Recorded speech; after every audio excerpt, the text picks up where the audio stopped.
Clément Duhem, administrateur de l'Organisation internationale de la francophonie et l'invité de TV5 Monde. Bonjour Monsieur Duhem, merci d'être avec nous. Vous rentrez il y a quelques jours de Haïti, vous êtes rendu sur place, vous aviez dès janvier lancé un appel à la solidarité internationale après ce terrible séisme.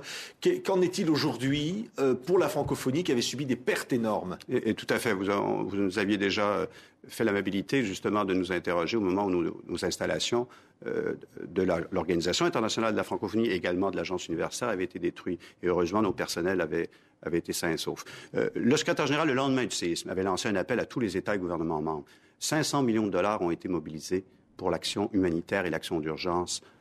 Mais la mission que nous avons faite, c'est suite au plan d'action de la francophonie que nous avions présenté d'ailleurs à la conférence des donateurs à New York. En disant à la communauté internationale, nous étions déjà en Haïti. Nous avons une expertise, notre force, ce sont nos réseaux et ce sont nos opérateurs, ce sont nos modèles que nous avons développés, mais nous ne sommes pas un grand bailleur de fonds. Nous avons un effet levier en investissant un certain nombre, mais nous ne sommes pas un grand bailleur de fonds. Donc l'appel, c'est de dire sur la justice, où nous étions depuis 5 ans dans un programme financé par l'Europe et le Canada pour la modernisation de la justice. Nous le réorientons en disant, suite au séisme, voilà ce que la francophonie pourrait faire. En jeunesse, éducation, culture. Vous avez rencontré, on va voir d'ailleurs des images, le ministre de l'Éducation. Absolument. La formation des maîtres à distance, par exemple, ça, ce sont des sujets importants. Tout à fait. Nous avions développé avec l'Agence universitaire de la francophonie, avec votre complicité d'ailleurs, grâce à la méthode d'enseigner et apprendre le français grâce à TV5, un projet d'initiative francophone de formation à distance des maîtres du primaire, au Bénin, au Burundi, à Madagascar et à Haïti. Suite au séisme, nous mettons en place rapidement le projet. Nous étions prêts, nous sommes allés voir justement si tout allait bien et nous sommes capables dès septembre de commencer une première formation d'un contingent de 500 instituteurs du primaire pour l'enseignement en français. Notre objectif étant de dire à la communauté internationale et à Haïti qui porte ce projet, les milliers et les milliers d'instituteurs qui ont besoin d'une formation continue et par la suite, peut-être même pour la formation initiale, parce que vous savez que Haïti a perdu 18 000 fonctionnaires. C'est terrible. Et donc, nous disons, nous, la francophonie, nous étions avec Haïti. Dans ce secteur, nous poursuivons et ça nous permet justement d'apporter aussi à Jacmel et au CAI, avec les instituts de formation des maîtres, le matériel pédagogique nécessaire pendant 9 mois pour ces maîtres. Et les centres de lecture et d'animation culturelle qui avaient été très grandement touchés par le séisme, de nombreux avaient des accords avec l'Organisation internationale de la francophonie. Est-ce qu'on les reconstruit? Qu'est-ce qui se passe? Tout à fait. J'ai posé justement la première pierre de la reconstruction du centre de Cabaret qui avait été détruit par le séisme. C'est très émouvant parce que vous savez que nous en avons plus de 300 dans 20 pays. Mais en Haïti, depuis 10 ans, c'était parmi les meilleurs réseaux que nous avions au plan mondial, au niveau de la qualité, justement, de la gestion de ces centres par les Haïtiens, au niveau de l'accessibilité, au niveau des résultats scolaires aussi. On s'apercevait par des groupes témoins depuis 4 ans que les résultats scolaires étaient toujours meilleurs. Donc, nous avons décidé de dire à Haïti, avec la solidarité de la francophonie, nous allons vous accompagner dans le plan d'action qui avait été établi pour que d'ici 2 ans, il puisse y avoir près de 70 centres à la fin de 2011, début 2012. Mais le président Préval et le gouvernement haïtien en veulent 300 pour couvrir l'ensemble du territoire. Eh bien là, c'est là que nous disons, comme nous l'avons fait avec l'Agence universitaire pour la refondation du système universitaire en Haïti, donnez-nous les moyens, nous avons les expertises, Haïti nous fait confiance, nous sommes en mesure de développer ces projets, mais donnez-nous, sur les 10 milliards qui ont été annoncés à New York, eh bien, faites confiance justement à notre savoir-faire. TV5, d'ailleurs, vous le savez, j'ai pu constater dans ma mission à Haïti que la télévision nationale d'Haïti, grâce à votre accord et à votre soutien, ont pu continuer à diffuser des images en français à la population haïtienne et grâce à l'appui également du CIRTEF, de montrer justement le meilleur de la création des pays de la francophonie. Et on les salue évidemment, tous ceux qui nous écoutent en Haïti, auxquels on pense beaucoup. Le sommet de la francophonie aura lieu à Montreux en fin d'année. Oui. C'est un sommet important.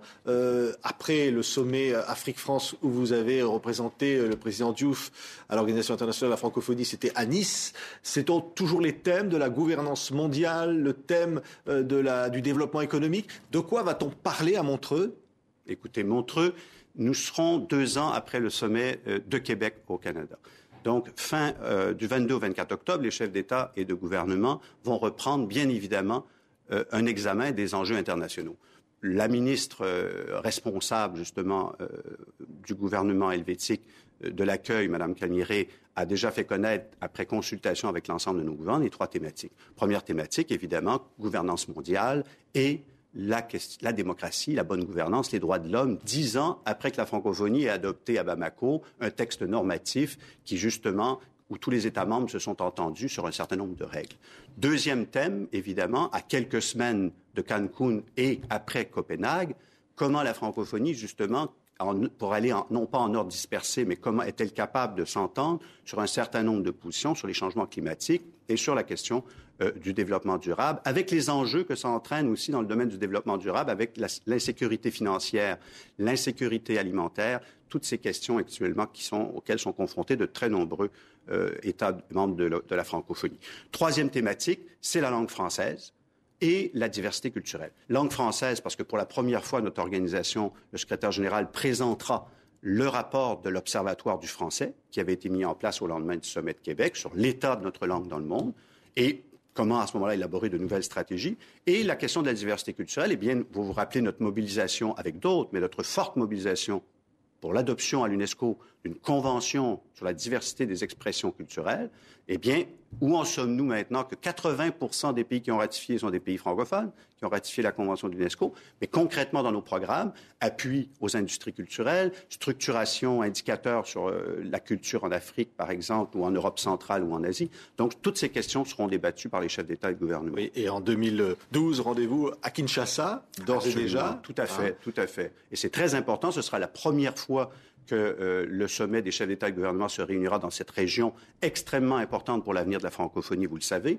puisque quand on dit l'avenir de la francophonie se joue en Afrique, vous le savez, plus l'éducation universelle sera réussie, plus il y aura de jeunes qui auront accès à l'éducation en français, eh bien, nous serons 600 millions, 800 millions de francophones dans 15 ans. Ça continue, ça se développe, ça ne fléchit pas, ça ne faiblit pas. La demande ne faiblit pas, c'est la réponse où il nous faut justement être mieux organisés, plus stratégiques et se serrer les coudes en francophonie pour répondre à cette forte demande. Bien sûr, on le voit bien, il y a une détérioration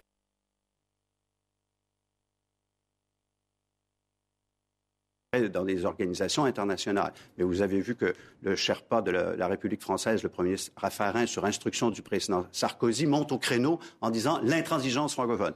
Là où notre langue est langue officielle, que ce soit aux Jeux Olympiques, aux Nations Unies, à Bruxelles ou ailleurs, nous devons, justement, à ce moment-là, nos pays membres doivent avoir cet engagement de parler en français. Merci, Clément Duhem. C'est moi qui vous remercie. Administrateur de l'Organisation internationale de la francophonie, d'avoir été l'invité de TV5 Monde. À très bientôt.